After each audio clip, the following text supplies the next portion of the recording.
Worth it ba yung 100 Hong Kong dollars na dinagdag sa sahod ko, mga bebelabs ko, nung ako ay nag-renew? So, grabe yan ang pag-uusapan natin for today's video. Ang tagal kong hindi nakapag-upload kasi nga, pumapasok na sa school yung alaga ko. So, busy-busy yung ni hao niyo. So, ito na nga mga bebelabs. So, share ko sa inyo yung journey ko, no? Almost 2 years na ako dito sa aking amo. So, last April 2024, dumating ako dito sa kanila. At ngayon nga is January. And last week, mga bebelabs ko, no, grabe, nagpirmahan kami ng bagong kontrata. So, very excited ang aking mga amo na i-renew ako. Kaya ayun, dinala kaagad ako doon sa agency para magpirmahan kami. So, ayun nga mga kabebelabs, grabe, worth it ba yung 100 Hong Kong dollars na dagdag sa sahod ko? So, for me is yes, no? Based ito sa aking experience and sa sitwasyon ko sa bahay ng aking mga employer, mga bay. Hindi ko alam sa iba, no? Kasi may kanya-kanya tayong journey, mga sitwasyon sa bahay ng ating mga amo. So, ngayon i-share ko sa inyo mga bebelabs ko, bakit ba worth it para sa akin no? Ang 100 Hong Kong dollars na dagdag sa sahod ko.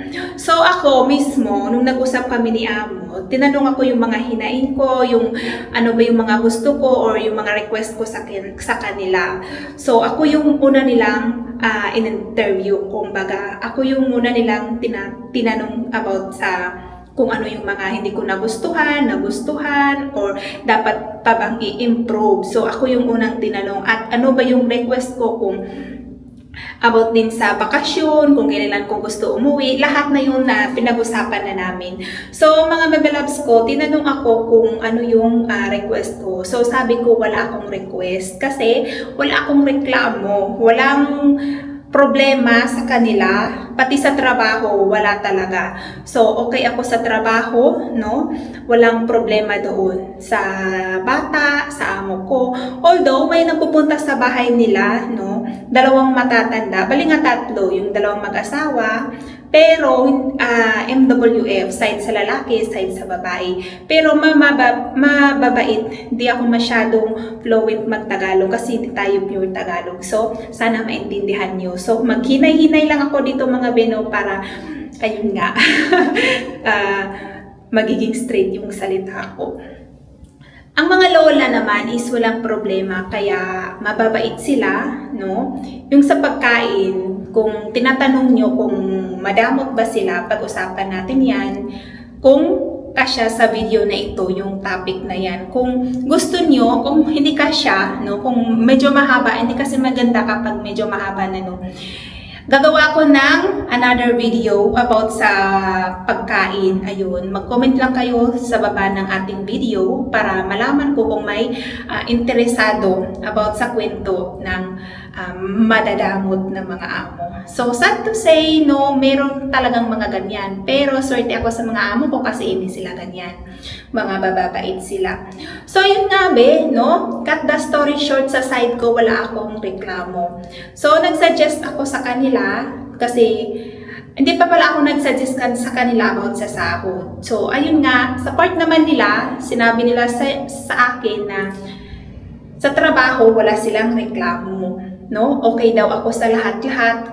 Pero, minsan kasi, di ba, hindi naman araw-araw perfect yung mga galawan natin. So, minsan, mga be, may nakakalimutan ako. Like, kung yung sa pagkain, di ba, congee yun, pagkain ng bata, nakakalimutan kong magluto ng itlog or boiled egg para sa bata. Ayun, minsan, nagkakaproblema kami doon. Pero hindi naman sila galit, hindi pa ako nakatry na sinita, pinagalitan, sinigawan. No, kaya perfect na perfect sa akin yung mga amo ko. So, una nilang sinabi sa akin about sa law. Ang law ng Hong Kong, kapag mag-renew, dapat tataasan daw yung sahod. Sabi ko naman, hindi na kailangan taasan nyo ang sahod ko kasi okay na sa akin yung minimum. So, sabi ng amo ko, hindi daw yun pwede. Or yes, sumusunod sila kung ano yung low. So, dinagdagan nila ng 100. So, sabi ko, oh, okay, decision nyo yan, di tatanggapin ko. Yun lang, at saka nagtawanan kami. So, yung mga amo ko, hindi sila everyday nasa bahay. Workaholic talaga silang mag-asawa. Ang nagbabantay sa bata dati nung maliit pa siya, yung mga matatanda. Ngayong lumaki na siya, mga be, magto 2 years old na kasi siya, no? Pinagtutulungan na namin ang pag-aalaga sa bata. Pero ako mostly talaga, full-time ako sa paglinis ng bahay, pagluto ng pagkain ng baby, ganun. So, ayun, wala silang reklamo sa trabaho ko. Okay naman daw ako sa trabaho. Kaya mga be, grabe, ang babait ng mga amo ko. Para sa akin, worth it talaga yung dagdag na sahod kahit na 100 Hong Kong dollars lang. So, about naman sa bakasyon ko mga baby loves, no? Alam nyo ba, napakaswerte ko sa mga amo ko. Dahil 1 year pa lang ako noon dito last year, no? Grabe, pinabakasyon nila ako, no? At 5 days yun, libre lahat. May allowance ako mula kay Lola, tig 500 sila. Kay Gonggong, yung sa lalaki, 500 din. So, meron akong 1,500 na allowance. So, pero hindi yun allowance para sa pagkain ko. Ang sinabi sa akin, ibili ko daw yun ng pasalubong para sa mga anak ko. So, di ba, ang swerte. Libre ticket, no? Kasi, ano pa, connecting flight, Hong Kong, Manila to Jensan. So, binilhan ako ng, ayun nga, balikan na ticket at saka 30 kilogram na baggage. So, ayun nga be, grabe, sa trabaho walang problema, sa pagkain naman walang problema. Kung ano yung kinakain nila, yun din ang kinakain ko, or nakakain ko talaga kung ano talaga yung mga kinakain na, like prutas, although, no, nung umpisa, nag-a-adjust talaga ako kasi sanay sila sa maliit na kain, ako buntuhan akong kumain, kaya ko nga 2 plato puro rice. At kahit na, sardinas lang ang ulam, ganyan ako sa Pinas. Yung nakasanayan ko, malaki talaga yung kain ko. Nung andito na ako, nabawasan. Kasi kailangan natin mag-adjust kung gusto natin tumagal sa ating mga amo, di ba? Tama. Ayun, nag-adjust ako sa pagkain nila, normal na kain lang. Yung pang isang serve lang para sa kanila, at ayaw nila na nagsasayang ng pagkain. So, ang pinapaluto lang talaga yung kasya, kung ano yung kaya mong kainin, ganun. Ang problema, maliit lang talaga silang kung kumain. Kung maiisip mo talaga na nagda-diet, ganun. Kasi yung rice niya, 2 kutsara, yung sa babae. Sa lalaki naman yung maliit na bowl. So, sa pagkain wala akong reklamo. Sa trabaho naman, kumbaga, smooth lang. Kasi binigyan ako nung dumating ako ng dapat kong sundan, no? Kumbaga, timetable, kung ano yung dapat kong trabaho sa araw. So, yun, sa example, paglinis ng banyo or yung sa CR, 1 times a week lang. O diba, swerte, every Friday lang yun. Paglaban ng mga damit, 2 times a week lang. Change bedding, 1 times a week. Pero ngayon mga grabe, pinagaan na yung trabaho ko. Kasi ang gusto ni amo, 1 times a month or 2 times a month, depende kung madumi, no? Kung mabaho, ayun, 2 times a month. Kasi minsan nasa bakasyon sila, umaalis yung amo kong lalaki, yung king bed, no? Walang natutulog doon. So, bale, 1 times a month ko lang yung papalitan. At lagi na kaming nasa labas ngayon kasi may pasok si alaga. So, grabe, nababawasan na talaga yung trabaho ko. And kung dati yung gising ko 6:30, ngayon 6:30 yung gising ko, 9:30 yung pahinga ko. Ngayon, iniba na. Kasi nga, yung baby, minsan matagal matulog, no? Kailangan alalayin yung amo kong babae kasi minsan wala si among lalaki. So, ayun nga mga be, ginawang 7 a.m. to 10 p.m. So, walang konti lang talaga yung allowance. kumpara sa iba, 11 or 1 a.m. na bago magkapagpahinga. Kapag medyo yung mga malalaki yung mga alaga. Mga kaibigan ko, ganun din yung mga situation nila. Nakadepende sa mga alaga nila. Kung tulog na yung baby, pwede na silang pumasok sa mga room nila at pwede na silang magpahinga. And, ayun nga mga be, no? Yun lang yung nagbago. Sa trabaho naman, ngayon, depende daw sa akin. Ang importante, magawa ko yung dapat na trabahuin, yung mga importanteng dapat na gawin. So, yung mga dapat na talaga importante, yung like pagluluto, ganun, yung dapat na linisin araw-araw, dapat hindi siya madumi. Yun yung mga i-priorities ko. And mga be, sa ugali naman ng mga amo ko, wala silang pake sa trabaho. Basta nagawa mo lang yung trabaho mo.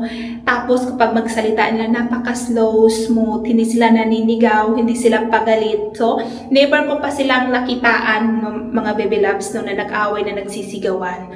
So, kapag may problema sila, tahimik lang yan sila mga bebe. Hindi mo mararamdaman na may problema sila. So, ganun ka good, kumbaga healthy yung pagsasama ng mga amo ko. Kaya wala akong reklamo talaga, napakaswerte ko. So sa mga gustong mag-abroad, no, grabe, ito, worth it ang 100 Hong Kong dollars na dagdag sa sahod kung ang napili ninyo or natagpuan yung amo is yung kagaya ko. So grabe, sa mga gustong mag-apply papunta dito sa Hong Kong as a domestic helper, grabe mga baby loves ko, no? Meron tayong mga videos dyan sa ating, or yes, dito sa ating channel, sa ating YouTube channel mga baby loves ko, about passport, no, sa mga dito sa Hong Kong, sa mga gusto magpabunot ng mga masasakit na ngipin dyan. So mag-scroll lang kayo dyan sa ating channel mga baby loves. Meron na akong mga na-upload na mga videos dyan, paano makapasa sa mga employers interview, paano yung step by step sa pag-apply, paano makatipid. Meron po tayong mga videos dyan. And kung hindi kayo busy, ayan, i-check nyo na lang mga baby loves ko. And ayun nga, mga baby loves ko, grabe, worth it ang 100 Hong Kong dollars. At ngayon mga be, tumaas na yung sahod. Kung dati yung napirmahan ko is nasa 4,890, yes, ngayon is 5,100. So dinagdagan ng 100. So magiging sahod ko sa susunod na kontrata ko, ngayong papalabas na visa ko is nasa 5,200 Hong Kong dollars na. So what are you waiting for? Tumaas na yung sahod dito sa Hong Kong, every year tinataas, at dinagdagan na rin yung grabe holiday. And sa mga hindi nakakaalam, no, lalong-lalo na sa mga nagbabalak pa lang, kasi ang dami nyo, yung mga magpa-first time pa lang na mag-apply papunta dito sa Hong Kong, every week po yung day off. Pasensya kayo sa salita ko kasi hindi tayo masyadong fluent sa Tagalog, kasi hindi ako pure Tagalog. Isa po akong indigenous galing sa or lumaki sa Mindanao. So ayun, sorry. Sana naintindihan nyo. Ayun nga be, every week yung day off. So at makaka-avail ka ng kapag kung ba holiday nila dito, holiday mo rin, wala kang trabaho. So, ayun, minsan ako, ngayon, wala na akong curfew. Dati may curfew ako sa kontrata kong ito is 8 PM dapat na sa bahay ako. Sa bago kong kontrata is wala na akong curfew. So, yun yung mga nagbago sa aking bagong pinirmahan na kontrata. So, ayun nga mga baby loves, grabe, no?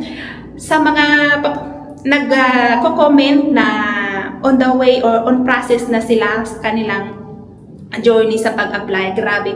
See you soon here in Hong Kong mga baby loves ko. Sorry, ang tagal kong hindi nakapag-upload kasi stress ako at may pasok na si Alaga.